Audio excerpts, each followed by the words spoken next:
Sinusubukan nga ba ng China ang pinakabagong makina ng J-20 fighters malapit sa India? Nag-deploy ang China ng 6 na stealth fighter jet 150 km mula sa Sikkim. Base sa ilang mga ulat, ipinapakita ng China ang kalakasan ng kanilang militar gamit ang pinaka-advanced nitong 5th Gen J-20 Mighty Dragon. Fresh headache nga ba ito para sa India habang sila ay nasa gitna ng border standoff sa China? Muling ipinakita ng China ang lakas ng militar at maging ang line of actual control nito. Iniulat na nag-deploy ito ng pinaka-advanced na J-20 fighter jets na wala pang 150 km mula sa Sikkim. Ang claim ay ginawa ng All Source Analysis, isang firm na tumitingin sa geospatial intelligence. Inihayag ng satellite image ang pagkakaroon ng 6 na J-20 stealth fighter sa Shigatse Airport sa Tibet. Ang airport ay nasa taas na 12,408 feet, kabilang sa pinakamataas na airport sa mundo. Ang isang KJ-500 airborne early warning at control aircraft ay makikita rin sa mga larawan. Alam daw ng Indian Air Force ang deployment ng mga Chinese fighters. Ang J-20 stealth fighter ay ang pinaka-advanced na operational fighter aircraft ng China hanggang sa kasalukuyan, at ang mga sasakyang panghimpapawid na ito ay pangunahing nakabase sa silangang mga lalawigan ng China. Nakikita ang mga sasakyang panghimpapawid na ito na lumitaw sa Shigatse sa Tibet, habang inilalagay ang mga ito sa isang deployment sa labas ng kanilang mga normal areas ng operasyon at sa loob ng proximity ng border ng India. Nag-counter naman ang India sa J-20 gamit ang kanilang fleet na may 36 French-built Rafale fighter jet. Kapansin-pansin, ang Shigatse ay mas mababa sa 290 km mula sa Hasimara sa West Bengal, kung saan nakabase sa India ang pangalawang esquadron nito na 16 Rafale jet. Hindi ito ang unang pagkakataon na ang Chinese J-20 jet ay na-deploy sa Tibet. Ang mga jet ay mahalagang naobserbahan sa Hotan Prefecture ng Xinjiang sa pagitan ng 2020 at 2023. Gayunpaman, pinaniniwalaan na ito ang pinakamalaking deployment ng J-20 na natukoy sa pamamagitan ng satellite imagery. Narito naman ang lahat ng kailangan mong malaman tungkol sa Mighty Dragon. Ang Chengdu J-20, nakilala rin bilang Mighty Dragon, ay isang twin-engine stealth fighter na ipinakilala sa serbisyo noong 2017.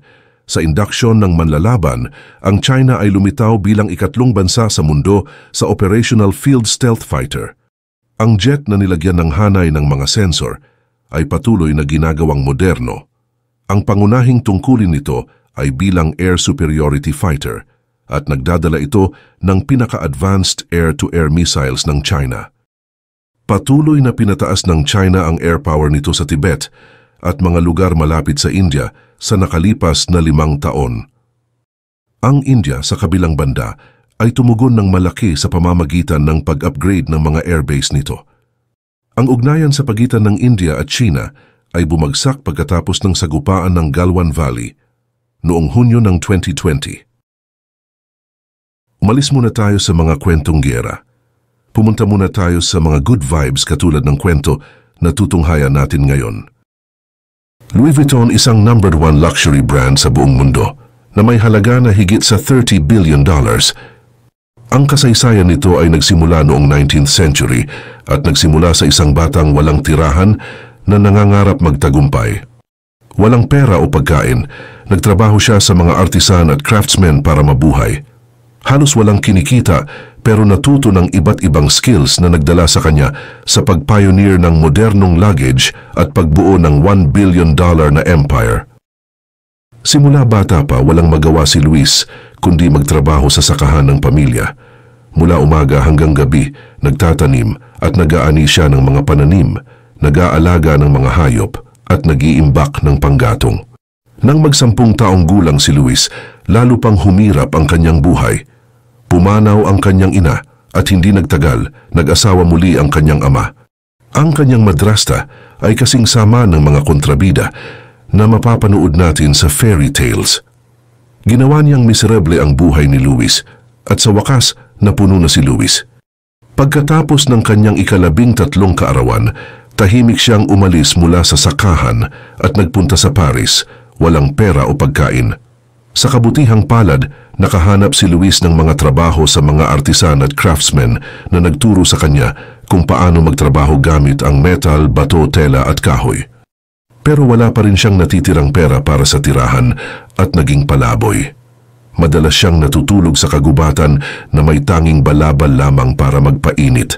Sa panahong iyon, kakabukas pa lamang ng unang linya ng tren patungong Paris. Naging mas accessible ang pagbiyahe at nagsimulang umunlad ang industriya. Sinamantala ito ng mga craftsmen sa pamamagitan ng paggawa ng mga custom na kahon para sa mga aristocrats. Madalas silang nagbibiyahe na may dalang mga painting, instrumento at furniture, at kailangan nila ng mga kahon na kasya at kayang magtagal sa mahabang biyahe. Kailangan din nila ng tulong sa pag-iimpake ng kanilang mga gamit para maprotektahan mula sa pagkabasag. Dahil natutunan ni Luis ang mga skills na ito sa kanyang pagpunta sa Paris, nagdesisyon siyang subukan at maghanap ng trabaho sa trade. Sa kabutihang palad, ang isang craftsman na nagngangalang Monsieur Marichal ay kumuha kay Luis bilang apprentice. Bagamat hindi kalakihan ang kinikita ni Luis, nagbunga ang kanyang kagustuhang matuto. Sa maraming paraan, naging paborito siya ng mga kliyente ni Marichal. At kalaunan, inatasan siya ng Empress ng France bilang personal na boxmaker niya. Pagkatapos magtrabaho para sa Empress ng 1 taon, naging mas in-demand si Luis at nagbukas ng kanyang unang store. Sa simula pa lamang, nagkaroon si Luis ng mga ideya para sa mga bagong produkto na nagbago ng standard ng industriya. Noong panahon na iyon, ang mga tradisyonal na kahon ay gawa sa balat at hugis parihaba.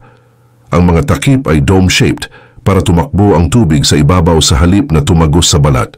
Ito ay nagpadali sa stacking at loading ng mga kahon. Para matugunan ang mga problemang ito, nag-eksperimento si Luis sa mga bagong materyales at napagpasyahan ang canvas. Kung ikukumpara sa balat, ang canvas ay mas magaan, matibay at mas water-resistant. Ito ay nagbigay daan sa paggawa ng mga kahon na may simpleng flat lids na naging posible sa stacking at mas madali sa pagload. At kahit na nagiging kulay abo ang mga waterproofing compounds, ito ay mas mukhang malinis at moderno. Gamit ang canvas material, ginawa ni Luis ang isang slat trunk. Ang kanyang bagong produkto ay nagmarka at nagbigay kapanganakan sa isang modernong luggage. Bagamat may pag-aalinlangan ang mga customer sa mga benepisyo nito, sumikat ito sa loob ng 2 taon at naging kilalang elegant accessory na dapat magkaroon. Pagkatapos nun, nagsimula si Luis sa bagong imbensyon, ang mga handbags. Noong panahon na iyon, hindi pa tanggap sa lipunan ang handbag.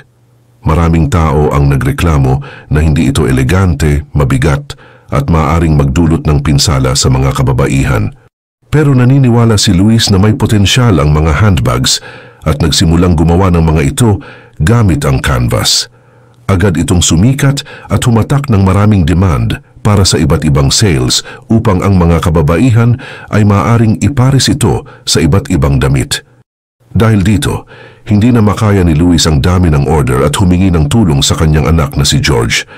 Tulad ng kanyang ama, nagkaroon si George ng mga bagong ideya na nagpabago sa standard ng industriya. Lumikha siya ng tumbler lock na nagpalit ng mga trunk sa mga treasure chest at na nagprevent ng pagnanakaw. Hanggang noon, karamihan sa mga trunk ay may mga kandado na madaling mabuksan. Ang mga produkto ng kanilang pamilya ay naging mas desirable. Pero hindi nagtagal, nahinto ang produksyon. Sumiklab ang isang gera na sumira ng negosyo na nagdulot upang si Luis ay maging homeless sa pangalawang pagkakataon. Sa peak ng tagumpay ng negosyo ni Luis, sumiklab ang Franco-Prussian War. Si Luis at ang kanyang pamilya ay napilitang umalis sa kanilang tahanan at workshop sa Asnières sa labas ng Paris at pumunta sa lungsod. Doon sila ay nanirahan sa masikip na tirahan kasama ang libu-libong iba pang mga refugee.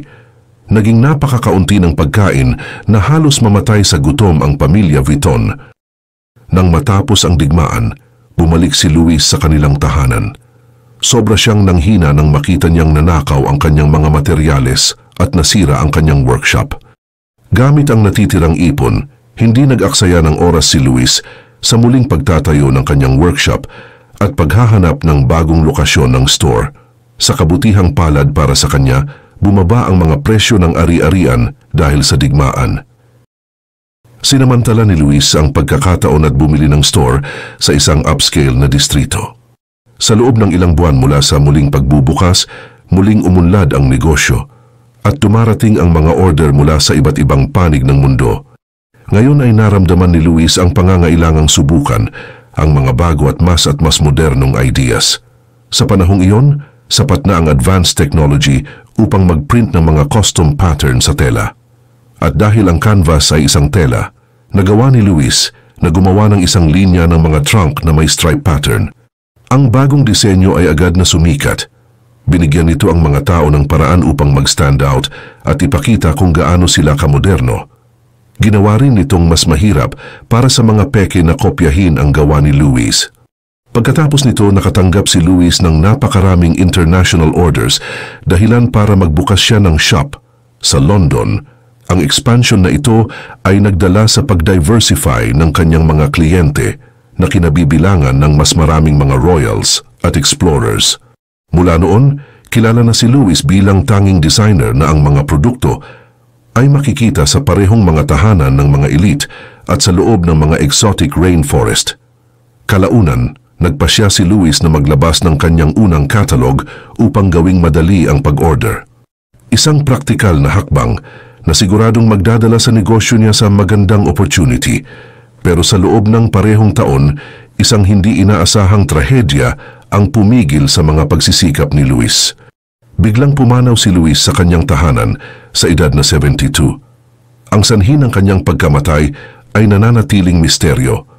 Ngayon ay nasa kamay ni George ang pagpapatuloy ng naiwang plano ng kanyang ama. Hindi nag-aksaya ng oras si George sa paglago ng negosyo at nagpunta sa US upang dumalo sa World Fair. Ang experience na ito ang nagpa-realize sa kanya na kailangan niya ng international sales network. At sa kabutihang palad, nakilala niya ang isang tao sa fair na makakatulong, si John Wanamaker.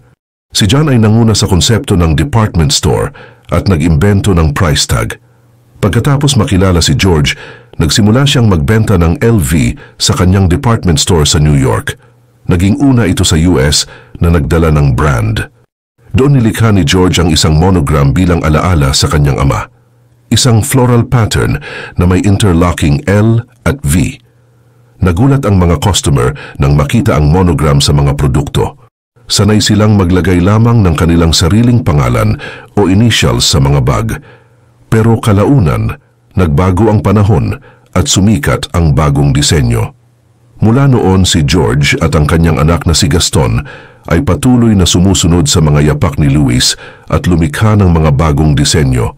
Mga notable na likha ang isang bag para sa araw-araw na gamit, ang Keepall, isang bag para magdala ng alak at champagne, ang Noe, at isang redesign ng isang commission ni Coco Chanel, ang Alma. Sa panahong iyon, nagtutur na si George sa buong US at nagtayo ng distribution network. Tulad ng kanyang ama, siya ay nakatakdang dalhin ang negosyo na ito at gawing successful. Pero sa kasamaang palad, muling naulit ang kasaysayan. Siya ay pumanaw. Iniwan si Gaston na tapusin ang mga hindi natapos na plano ni Luis na mag-isa. Hindi pinalad si Gaston sa simula. Sumiklab ang World War II at kinansela ang mga kontrata. Walang magawa si Gaston kundi isara ang pabrika ng LV at mga tindahan. Sa Louis Vuitton, A French Saga, ang may akda ay nagsasabing si Gaston ay naging desperado to the point na nakipag-collaborate siya sa namumunong partido ng Germany. Sinasabing pinayagan ni Gaston ang paggawa ng mga commemorative busts at nag-set up ng shop sa Vichy. Inilahad din ng author na habang ang mga shop tulad ng Van Cleef & Arpels ay isinara, ang LV lamang ang pinayagang manatiling bukas. Nagkomento ang isang spokesman ng Louis Vuitton, ito ay ancient history. Kami ay diverse, tolerant at lahat ng bagay na dapat gawin ng isang modernong kumpanya. Pagkatapos ng digmaan, inatasan ni Gaston ang kanyang mga anak na sina Henry, Jacques at Claude na muling itayo ang kumpanya. Sa gabay ng kanilang ama, siniguro ng mga anak na bawat taon ay may bagong modelo ng luggage na nagagawa. Pero pagkatapos ng pagpanaw ni Gaston, bumagal ang negosyo. Nalaos at hindi na bumenta ang hard-sided luggage. Nagkaroon ng hidwaan sina Henry, Jack at Claude tungkol sa pagpapatakbo ng kumpanya, kaya't hiningi nila ang serbisyo ng kanilang bayaw na si Henry Racamier na pamahalaan ito. Noong panahong iyon, si Henry ay nagtatag at nagbenta ng isang steel trading company at kumita ng malaki. Siya ay bihasa sa negosyo at inilipat ang LV mula wholesale sa retail at nakapasok sa merkado ng Asia.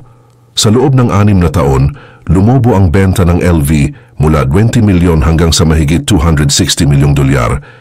Dito nagpasya si Henry na gawing public ang LV. Ang stock ng kumpanya ay sold out pagkatapos ng higit sa 1 milyong shares ang naibenta. 2 buwan makalipas, nagsimulang magbago-bago ang presyo ng stock ng LV. Nagbabala ang mga analyst na maaring bumagsak ang benta dahil sa pagtaas ng mga peking produkto, pero nagpatuloy si Henry sa pagbubukas ng mga shop sa buong mundo. Sa loob lamang ng ilang taon, pinatunayan niya na mali ang mga analyst. Nakarating sa halos 1 bilyong dolyar ang benta ng LV at nagsanib sa Moet Hennessy, isang tagagawa ng champagne at cognac, upang bumuo ng isang luxury goods conglomerate, LVMH. Ang layunin ng parehong kumpanya ay upang maiwasan ang banta ng isang outside takeover. Bagamat pinayagan ng merger ang LV na palawakin ang mga investment, natagpuan ni Henry ang kanyang sarili sa mga pagtatalo sa pamamahala kasama ang presidente ng Moet Hennessy, si Alain Chevalier. Sa pag-asang makakuha ng kontrol, hiniling ni Henry ang tulong ng isang property developer na nagngangalang Bernard Arnault, na pumayag pero hindi nagtagal na pagtanto ni Henry na may pansariling balak si Bernard. Palihim na bumili si Bernard ng controlling interest sa LVMH para sa kanyang sarili at nakakuha ng suporta mula sa mga pamilya Moet at Hennessy. Pagkatapos isang legal na labanan sa pagitan ni Henry at Bernard ang naganap, pumanig ang korte kay Bernard at pinilit si Henry na magbitiw. Mula noon na left behind ang LV laban sa iba pang luxury brands. Ito ay itinuturing na isang mas maliit na negosyo at bumagsak ang mga benta. Walang mamamahayag ang naglakas loob na magsalita ng maganda tungkol sa brand. Hanggang sa sumunod ang LV sa mga yapak ni Louis sa ilalim ng pamumuno ni Yves Carcel at nakaisip ng isang new and bold idea na nagbago ng lahat. Inimbitahan ng kumpanya ang mga designer tulad ni Vivienne Westwood, Isaac Mizrahi at Manolo Blahnik upang lumikha ng mga handbags gamit ang monogram nito para sa ika-100 anibersaryo. Sa panahong iyon, halos hindi naririnig ang mga ganitong kolaborasyon at ang mga handbags ay hindi sikat sa mundo ng luxury. Pero ang kolaborasyon ay mainit na tinanggap at inilagay ang parehong LV at mga handbags sa mapa. 1 taon matapos nito, kinuha ng LV si Marc Jacobs bilang kanilang creative director. Binigyan ni Marc ng bagong buhay ang brand sa pamamagitan ng paglulunsad ng unang ready-to-wear line, pagdidisenyo ng popular na Venice collection at pakikipagtulungan sa mga high-profile na artista simula kina Steven Sprouse at Takashi Murakami. Mula noon, pinalawak na ng LV ang kanilang produkto sa mga relo, alahas at sunglasses at patuloy na naglalabas ng mga iconic na bag. Ang kumpanya ay patuloy ring gumagawa sa loob ng kanilang sariling paggawaan. Ang mga craftsmen ay dapat mag-training ng 2 taon at ang ilan sa mga piraso ay nangangailangan ng 300 stages upang mabuo. Ngayon ang LV ay nasa number 1 luxury brand sa buong mundo at ang halaga nito ay lumampas na sa 30 bilyon dolyar. Ito ang kwento ng kung paano ang isang batang walang tirahan ay nag-pioneer ng modernong luggage at naglatag ng pundasyon para sa 1 bilyong dolyar na imperyo. Para sa higit pang mga inspiring na kwento at payo mula sa mga pinakamatagumpay na leader sa kasalukuyan, huwag kalimutang mag-subscribe sa aming channel.